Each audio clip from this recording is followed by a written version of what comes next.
think as you mentioned, even over the last 10 years, I think the reputation just continues to get better and stronger. And then, obviously, when you look at wins over some of the AQ conferences over the last few years, you look at Eric Fisher being the first pick of the draft a year ago, and then you look at Cleo Mack being the 5th pick of the draft last year, and then Jimmy Ward from Northern Illinois also being a first-round pick.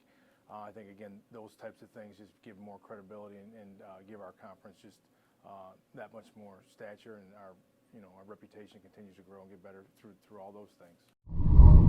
Well, there's great tradition. There's been, again, as you mentioned, a lot of very successful head coaches, and I just feel blessed every day with the opportunity that I've been given, and to be at such an outstanding school that really has the same focus I do, and that is to graduate our players and recruit the best quality student athletes that we can recruit. And it's a great league. Even when I was coaching in other leagues, people used to always call the MAC is the coaches league, because they said everybody's got similar players, and the coaches got to get the most out of them. And I agree with that somewhat.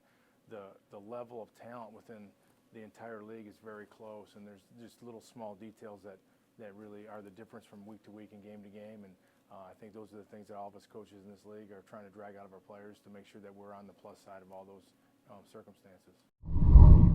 Well, I think that's a twofold question. I think people always told me that when I first came into the league, this is an offensive league, and I've kind of, as I've studied it and looked at it, I kind of disagree.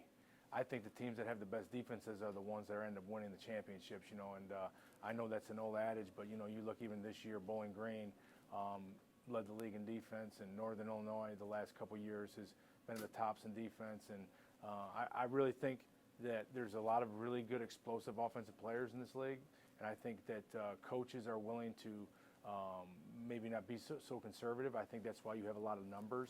But at the end of the day, I think the best teams in this league are the ones that can play the most consistent and play the most quality, best defense. And that's where our program, I think, that's what we've been trying to push towards. And I think this year we're going to have our best defense since I've been the head coach, and that's why we have so much optimism. We're so excited about this season. It's crucial, for us to be on national TV and the action during the week. When I coached in other leagues, I know we would be working and drawing cards late. We were always like, who's playing tonight? We were always turning the Tuesday night game on, the Wednesday night game on. I think people, coaches, players, fans all over the country, during that stretch in November, they get college football on Saturday, they get the NFL on Sunday and Monday, and then they get college Tuesday, Wednesday, Thursday, Friday, and Saturday. So, and I've never heard anybody complain about it. So it's great for our conference, and we appreciate all that ESPN does for us, but it's great for our student athletes. For them, they work so hard, and it's so nice to see them be able to have that opportunity to play on a stage on national TV and have their parents and their loved ones watch and play. Oh, it's very heated. It's very emotional. I've been in some big rivalry games. This one is the best. It's awesome, and we have a lot of respect for them, and we have a lot of respect for their program. And I think that's where their best rivalries come out of, is the fact that both teams respect one another. And but it's a very important game. We embrace it every day. We look forward to that game each and every year. And our players understand the meaning of the game. And I know for our fans and our former players and coaches at Central Michigan, it's very important to all of them as well.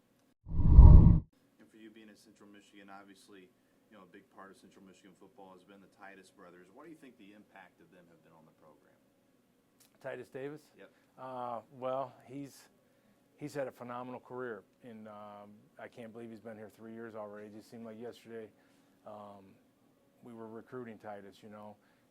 We knew he was a very good player coming out of high school. He came from a great program, and his high school coach has had a lot of players there. And his high school coach told me, he said, "You know what? You're getting a Big Ten player." And we knew he had a lot of talent. And then when he came into that first fall camp, and just the first couple practices, you could just see his athleticism and his explosiveness. And he had a very good freshman year. The thing that I admire most about Titus is the fact that he's a great worker. He really works at his trade. He's become a better wide receiver every year. He studies the game.